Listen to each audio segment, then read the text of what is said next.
Spain did not collapse because it lacked gold. It collapsed because it trusted gold too much. This story does not begin with retreat or ruin. It opens at the moment of confidence, when power feels permanent and the future feels purchased. Picture the scene. Vast harbors crowded with ships. Hulls sitting low in the water, heavy with silver pulled from across the ocean. Crates unloaded under royal banners. Guards watching treasure disappear into vaults carved from stone. Inside palaces, candlelight glints off gold trim. Courts are loud with celebration. Armies are paid on time. Allies are reassured. Enemies are unsettled. From the outside, Spain looks unstoppable, like a state that has escaped the limits that bind others. History teaches a simple lesson. Wealth creates power. Money buys security. Resources guarantee dominance.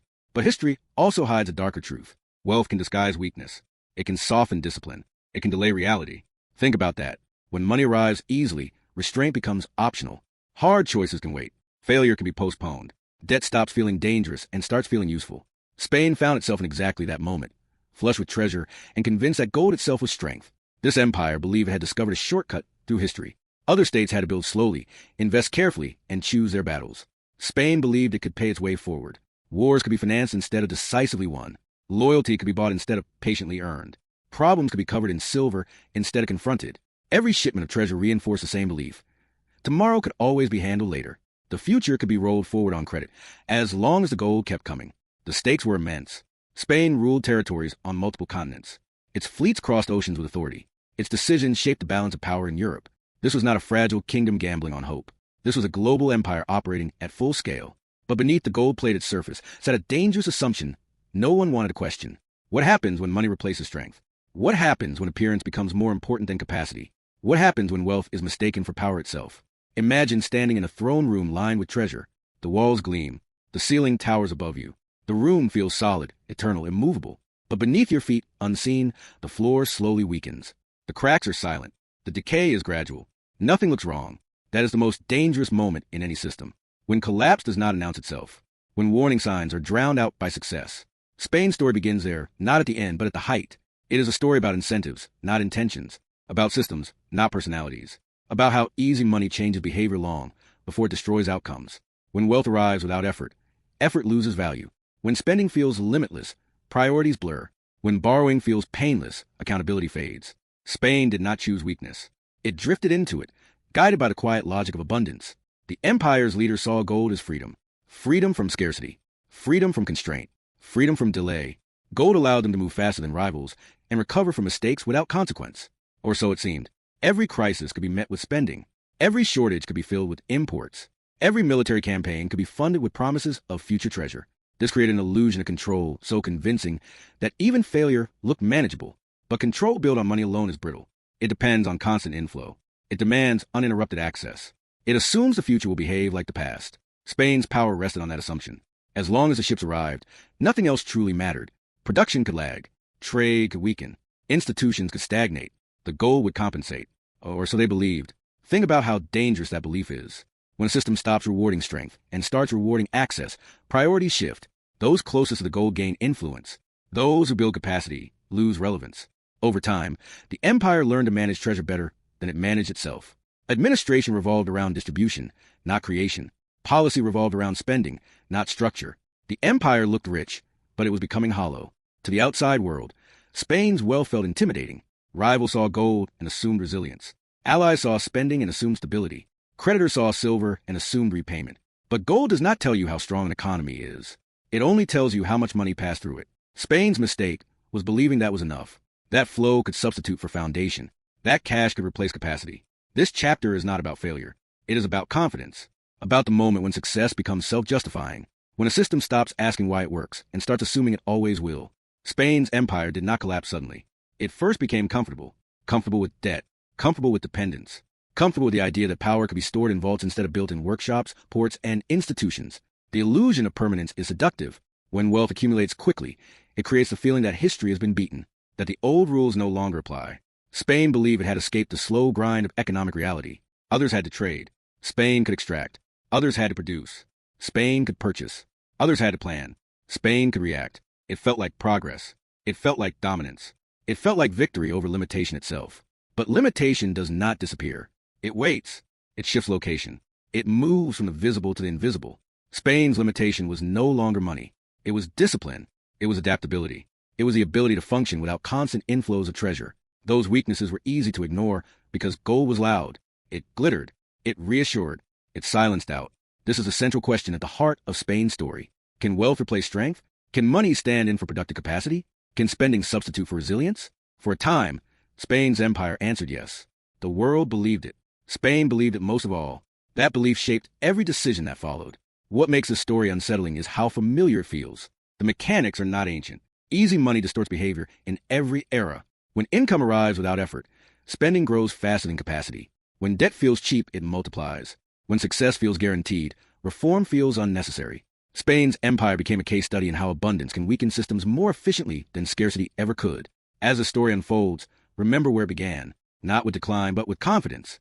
Not with loss, but with wealth. Not with weakness, but with the appearance of strength. Spain stood at the center of the world, convinced that gold had made it untouchable. The tragedy is not that this belief was foolish. It is that it worked long enough to feel true. This is not just a story about Spain. It is a warning written in silver and debt. A reminder that power is not what you can spend today, but what you can sustain tomorrow. The empire that mistook gold for power did not fall because it ran out of money. It fell because money taught it the wrong lessons. And those lessons would shape everything that came next. The illusion was convincing because it was built on movement, spectacle, and scale. Spain's empire stretched across the Atlantic like a bridge of silver, connecting distant lands to royal vaults at home. From overseas ports, treasure fleets began their long journeys, escorted by armed ships and guarded by secrecy. When they arrived, cities swelled with activity. Warehouses filled. Streets buzzed. Courts dazzled, visiting envoys with wealth on display. On paper, Spain looked like the richest state the world had ever seen. Gold and silver flowed in faster than taxes ever could. Faster than production ever would. That flow changed everything. Money arrived without passing through the hard filters of productivity. It did not require skilled labor at home. It did not demand innovation. It did not depend on efficient institutions. It arrived because Spain controlled territory, not because it had built a balanced economy. That distinction mattered more than anyone realized at the time. The state learned to live off extraction rather than creation. The treasury became the heart of power, not the workshop, not the port, not the marketplace. Cities expanded as money poured in. Royal courts became theaters of abundance. Art, ceremony, and grandeur flourished. This was not empty show. It served a purpose. Wealth sent a message to rivals and allies alike. Spain could afford long wars. Spain could absorb losses. Spain could outspend resistance. In diplomacy, money smoothed tensions. In warfare, it funded armies across borders. In politics, it delayed reckoning. The empire looked unstoppable because it could pay for delay, but this flow of wealth quietly rewired incentives. Instead of building domestic industry, Spain imported what it needed. Finished goods arrived from abroad, paid for with silver. Why invest years in workshops when gold could buy the results immediately? Why struggle with efficiency when treasure made inefficiency irrelevant? Over time, production weakened at home. Skills eroded. Trade networks became one-directional. Money went out as fast as it came in, feeding other economies while hollowing Spain's own. Instead of strengthening trade systems, Spain relied on treasure fleets. These ships were not just vessels. They were lifelines. Their arrival set the rhythm of the empire's finances. When they came on time, confidence soared. When they were delayed, anxiety spread, yet dependence deepened. The state built its budget around expected arrivals, not guaranteed capacity. Future money was treated as present security. That is a dangerous habit. It trains leaders to spend tomorrow's income today. Institutional reform suffered most of all. Inefficient systems survived because they could be funded. Corruption could be tolerated because it could be paid over. Administrative weakness was not corrected. It was compensated. The empire did not need to be lean because it was rich. That belief shaped policy for generations. Problems were not solved. They were managed with money, and management slowly replaced improvement. For a time, the results justified the approach. Armies marched across Europe. Campaigns continued year after year. Creditors lined up to lend, confident that silver would cover obligations. Power seemed effortless. Think about how rare that feels in history. Most states struggle constantly to balance ambition and means. Spain felt freed from that constraint. The empire could pursue dominance without first earning sustainability. Imagine a household that never needs to work because money keeps arriving from somewhere else. Bills are paid without thought. Spending becomes habit. Saving feels unnecessary. Risk feels distant. Over time, discipline fades. The household does not become more capable. It becomes more dependent. Spain's empire followed the same pattern. Scale to continents. Spain's leaders learned to treat gold as a substitute for productivity. Silver became the universal answer. Shortages were solved by imports. Military losses were solved by hiring more troops. Political resistance was solved by subsidies. Every challenge had a price tag. That made decision-making simpler, but it also made it shallow. The empire stopped asking how systems worked and focused only on whether they could be funded. Why invest in workshops when silver buys finished goods? Why develop complex trade routes when treasure fleets guarantee revenue? Why reform taxation when extraction feels easier? These questions were rarely spoken, but they shaped behavior. Over time, Spain's economy lost diversity. It became narrow, specialized in receiving and spending wealth rather than generating it. That specialization looked like strength because it was backed by force. But force without production is temporary. To outsiders, Spain's wealth felt overwhelming. Rivals saw gold and assumed capacity. Allies saw spending and assumed reliability. Creditors saw treasure and assumed safety. Cash flow was mistaken for strength. The empire looked unstoppable because its enemies confused movement with momentum. Silver moved quickly. Power seemed to move with it. But movement alone does not guarantee direction. The hidden cost of wealth that arrives without production is distortion. Prices begin to rise. Imports become easier than domestic goods. Local producers struggle to compete. Skills decay. Over time, the economy becomes less responsive and more fragile. But these effects are slow. They are easy to miss when vaults are full. Spain's leaders did not ignore reality out of ignorance. They ignored it because success made ignoring it rational. Influence began to feel rentable. Loyalty could be purchased. Support could be maintained with subsidies. Military allies could be paid. This reduced the need for deep alliances and durable institutions. Relationships became transactional. When money flows, transactions hold. When it slows, everything loosens at once. Spain was building power that depended on continuous spending, not mutual interest. The shine of gold had the absence of a self-sustaining economic engine. Spain consumed more than it produced. It spent more than it built. It relied on external sources for internal stability. Yet nothing seemed wrong. The empire was large. The treasury was full. The armies were active. Success reinforced belief. Belief discouraged reform. This illusion was not unique to Spain. But Spain experienced it at unprecedented scale. The empire's reach made the flow of treasure feel permanent. New territories meant new resources. New routes meant new income. Expansion itself became a financial strategy. But expansion is costly. It requires administration, defense, and logistics. Gold paid for those costs, masking the fact that they grew faster than capacity. The empire's financial system became forward-looking in the most dangerous way. It assumed future income as certainty. Budgets were built on expectations. Debt was secured against treasure not yet delivered. Borrowing was not seen as weakness, but as efficiency. Why wait for silver when credit could bridge the gap? This logic worked as long as nothing went wrong. History is unkind to systems that depend on that condition. The illusion of strength also shaped culture. Prestige followed access to wealth, not contribution to production. Positions of influence clustered around distribution rather than creation. Over time, the empire rewarded those who managed money more than those who built systems. That shift is subtle but profound. It changes what success looks like. It changes what the state values. It changes who rises. From the outside, Spain appeared dominant. From the inside, it was becoming dependent on fleets, dependent on extraction, dependent on uninterrupted flows across oceans. Every dependency reduced flexibility. Every dependency increased risk. Yet risk felt distant because gold felt immediate. This is how illusions survive. They are fed by short-term success and protected by complexity. The empire's wealth was real. The silver existed. The spending happened. The victories were visible. What was invisible was the slow narrowing of options. Spain could do many things as long as money arrived. It could do very little without it. The illusion of unstoppable power was not a lie. It was incomplete truth. Spain was rich. Spain was influential. Spain was feared. But it was also fragile in ways that wealth concealed. The empire had learned to move fast, but not to adapt. To spend, but not to regenerate. To extract, but not to sustain. As this chapter closes, Spain stands at its peak. Confident, admired, envied. The treasure keeps coming.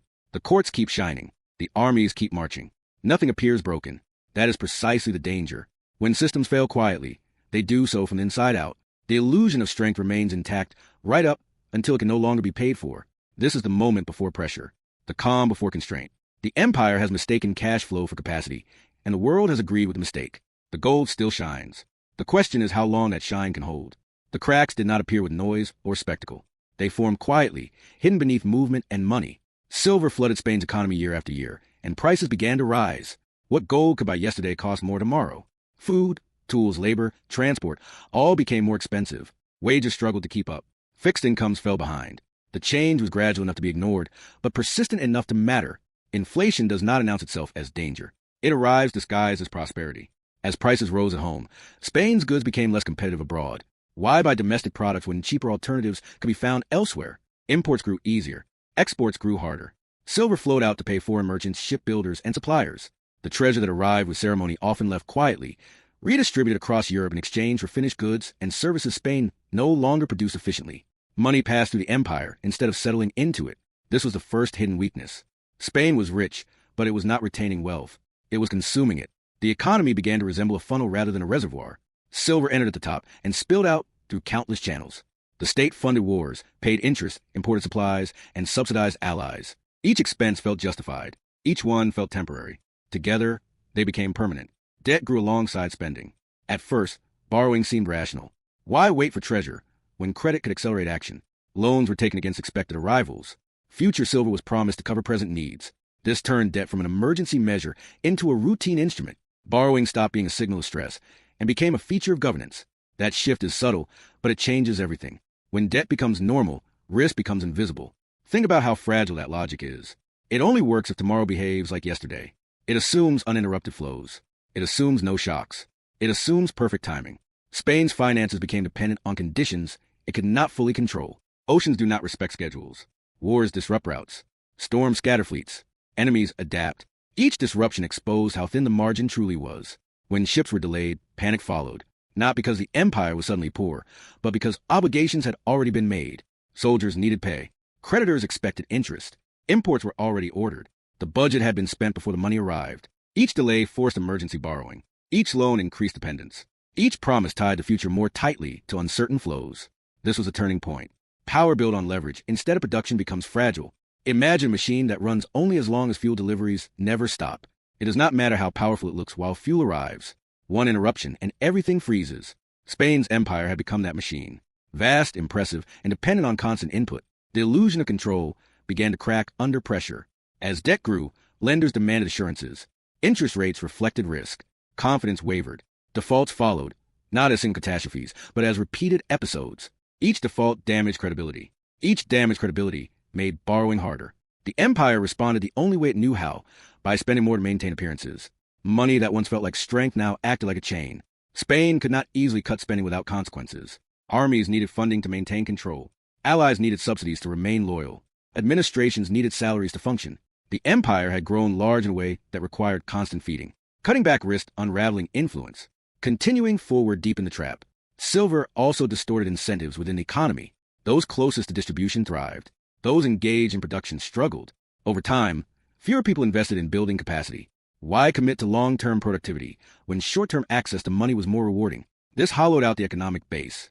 The empire lost the ability to adjust when conditions changed. Flexibility requires depth. Spain had breadth, not depth. As inflation persisted, social strain increased. Fixed groups felt pressure first. Rural producers faced rising costs. Urban populations struggled with prices. The state responded with more spending, more controls, more intervention. Each measure treated symptoms, not causes. Silver allowed these responses to continue without reform. The deeper issue remained untouched. Spain's economy was no longer self-correcting. In a balanced system, shortages prompt innovation. Price changes shift production. Signals guide behavior, but easy money muffles signals. When spending overrides feedback, inefficiency survives. Spain's economy lost its ability to learn. Mistakes were paid over instead of corrected. Meanwhile, rivals watched and adapted. Other states invested in production, trade networks, and financial institutions. They learned to generate wealth internally. Spain financed wars with silver. Others financed growth with structure. The difference did not matter immediately, but over time, it compounded. Dependence revealed itself most clearly during disruption. When fleets were lost or delayed, the shock rippled through the entire system. The empire had no buffer, no diversified income, no domestic engine to compensate. Each disruption forced hard decisions that had long been postponed. Borrow more, cut spending, or accept loss of influence. Spain often chose borrowing because it felt less painful in the moment. But borrowing shifts pain forward. It does not remove it. Debt accumulates quietly, like pressure behind a wall. The wall looks solid until it fails. Spain's repeated reliance on future silver weakened trust in its promises. Credit became conditional. Terms hardened. Flexibility vanished. This was not sudden collapse. It was slow erosion. The empire still looked powerful. Fleets still sailed. Armies still marched. Titles still commanded respect. But the core was hollowing out. Each year required more money to sustain the same level of power. That is the clearest sign of decline. When maintenance costs rise faster than capacity, the system is in trouble. Think about how difficult it is to reverse such a pattern. Reform requires restraint. Restraint requires short-term pain. Short-term pain is politically dangerous in an empire built on distribution. Spain had trained itself to avoid pain through spending. That made discipline feel like failure. Reform felt like retreat. The system resisted correction because correction threatened stability. Silver once promised freedom. Now it demanded obedience. The empire could not easily change course without risking collapse. It was trapped by its own success, trapped by habits formed during abundance, trapped by expectations created over decades. The gold that had lifted Spain into dominance now limited its choices. The turning point was not one battle or one default. It was a moment when spending could no longer mask weakness, when borrowing no longer bought time, when delays became permanent strain. From that point on, every decision was defensive. The empire stopped expanding and started managing decline, even if it refused to admit it. Spain's leaders did not wake up one day and see collapse coming. They experienced pressure, confusion, and contradiction. The empire still looked large. The treasury still received silver. Yet each year felt harder than the last. Power required more effort. Money solved fewer problems. Confidence thinned. This is how systems fail in reality, not with sudden silence, but with rising noise, not with emptiness, but with strain. Spain's empire was still full of activity, but that activity no longer built strength. It merely delayed reckoning. The gold that once symbolized dominance had become an obligation. It demanded protection, management, and anticipation. The empire existed to serve the flow, rather than the flow serving the empire. That inversion is fatal over time. By the end of this chapter, Spain still stands. Its flag still flies. Its fleets still move. But something fundamental has changed. The empire is no longer in control of its own momentum. It is reacting, not shaping. Spending, not building. Managing decline, not creating resilience. The illusion has not shattered yet, but it has cracked. And through those cracks, the future begins to show itself. When the system finally strained beyond repair, the moment did not feel like collapse. It felt like confusion. Spain still had ships in its harbors, soldiers in uniform, and titles that carried centuries of prestige. From a distance, the empire appeared intact. But inside, flexibility was gone. Every decision now carried a cost that could not be delayed. Repeated defaults had shaken trust. Credit no longer flowed easily. Each promise required more collateral, more assurance, more sacrifice. The empire was still large, but it could no longer move freely. Military setbacks followed financial exhaustion, not the other way around. Armies that once marched confidently now struggled with supply and pay. Campaigns became shorter, less decisive. Rivals learned a brutal lesson. Spain could be outlasted. It did not need to be defeated outright. It needed to be forced into prolonged strain. Gold could not replace resilience. Money could not substitute for adaptability. The empire's greatest weapon had become a liability. The decline did not arrive in a single year or a single defeat. It unfolded in stages. Influence slipped away as commitments could no longer be sustained. Allies recalculated. Subsidies shrank. Promises lost weight. Cities that once consumed wealth produced little to replace it. Institutions built around spending struggled to function under constraint. Systems designed for abundance do not adapt easily to scarcity. Imagine waking up rich but unable to pay tomorrow's bills. Assets exist. Titles remain. But liquidity is gone. Options narrow. That was Spain's reality. The empire had wealth in theory, but little freedom in practice. Each decision required choosing which obligation to break, which border to neglect, which ally to disappoint. Decline became a process of managed retreat. Even when it was not named as such, what made the fall feel unreal was how gradual it was. Spain did not vanish from the map. Its culture endured. Its people adapted. But its role changed. From leader to participant. From rule maker to rule taker. Power shifted toward states that had invested in production, trade, and financial systems rather than extraction alone. They could generate wealth internally. They could absorb shocks. They could adjust when conditions changed. The aftermath reshaped Europe and global power. The lesson was not lost on others. Wealth alone was not enough. Control over incentives mattered. Institutions mattered. The ability to produce, trade, and innovate mattered. Gold amplified strength, but it could not create it. Spain had built an empire that consumed wealth faster than it built capacity. When the flow slowed, there was nothing underneath to catch the fall. This is where the deeper lesson emerges. Decline does not begin when money runs out. It begins when money stops teaching the right lessons. Spain's gold taught leaders that spending solved problems, that borrowing bought time, that reform could wait. Those lessons worked until they didn't. And when they failed all at once. Power, in the end, is not about how much you can spend. It is about how long you can sustain decisions under pressure. It is about having options when conditions change. Spain lost those options long before it lost its treasure. The empire that mistook gold for power learned too late that real strength is built slowly, painfully, and deliberately. It cannot be shipped across oceans in crates. It cannot be borrowed against the future forever. This story echoes forward. Easy money still creates illusions. Wealth still hides weakness.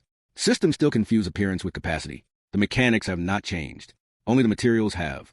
Spain's collapse was not an accident in history. It was a result of incentives allowed to run unchecked under the glow of abundance. If this story helped you see power, money, and history differently, subscribe for more cinematic explorations like this. And if you think others should hear this lesson too, share it.